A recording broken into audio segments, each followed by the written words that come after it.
ടുനെറ്റ് news കാലാവസ്ഥാ വാർത്തയിലേക്ക് സ്വാഗതം.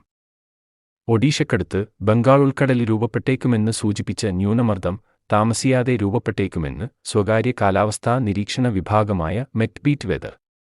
ഇതിന് അനുകൂലമായ സ്ഥിതിയിലേക്ക് ബംഗാൾ ഉൾക്കടലിലെ അന്തരീക്ഷസ്ഥിതി മാറി.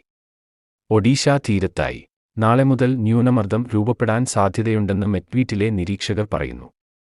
നാളെ ഈ മേഖലയിൽ ശക്തി കൂടിയ ചക്രവാതച്ചുഴി രൂപപ്പെടുകയും തുടർന്ന് ന്യൂനമർദ്ദത്തിലേക്ക് വഴിമാറുകയും ചെയ്തേക്കും. കരകയറി രാജ്യത്തിന്റെ മധ്യമേഖലയിലേക്കാണ് ന്യൂനമർദ്ദം നീങ്ങുക. ഇതോടെ ഇന്ത്യയുടെ മധ്യമേഖലയിൽ വീണ്ടും കനത്ത മഴ ലഭിക്കും. പ്രളയക്കെടുതി തുടരുന്ന ഉത്തരേന്ത്യയിൽ വീണ്ടും കനത്ത മഴ ലഭിച്ചേക്കും. തിങ്കളാഴ്ചയോടെ ന്യൂനമർദ്ദം വടക്കുപടിഞ്ഞാറൻ ബംഗാൾ ഉൾക്കടലിൽ രൂപപ്പെടാനാണ് സാധ്യത. നാളെയോടെ കേരളത്തിലും മഴ മെച്ചപ്പെടും.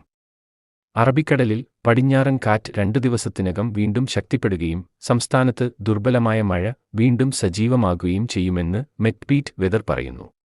നിലവിൽ മഴയുടെ ഇടവേള കൂടുതലാണെങ്കിലും ശനിയും ഞായറും മഴയുടെ ഇടവേള കുറയും. വടക്കൻ കേരളത്തിലാണ് കൂടുതൽ മഴസാധ്യതയെങ്കിലും ന്യൂനമർദ്ദം മധ്യേന്ത്യയിലേക്ക് പ്രവേശിക്കുന്നതോടെ തെക്കൻ കേരളത്തിലടക്കം കനത്ത മഴയ്ക്കും സാധ്യതയുണ്ടെന്നും മെറ്റ്ബീറ്റ് വെതർ പറയുന്നു. അതേസമയം സംസ്ഥാനത്ത് ഇന്ന് 10 ജില്ലയിൽ ഒറ്റപ്പെട്ട ശക്തമായ മഴയ്ക്ക് സാധ്യതയുണ്ടെന്ന് കേന്ദ്ര കാലാവസ്ഥാ വിഭാഗം അറിയിച്ചു. ആയതിനാൽ തിരുവനന്തപുരം, കൊല്ലം, പാലക്കാട്, വയനാട് ഒഴികെയുള്ള ജില്ലകളിൽ യെല്ലോ അലർട്ട് പ്രഖ്യാപിച്ചിട്ടുണ്ട്. കാലാവസ്ഥാ വാർത്തകൾ കൃത്യമായി ലഭിക്കാൻ ചാനൽ സബ്സ്ക്രൈബ് ചെയ്യുക. നന്ദി.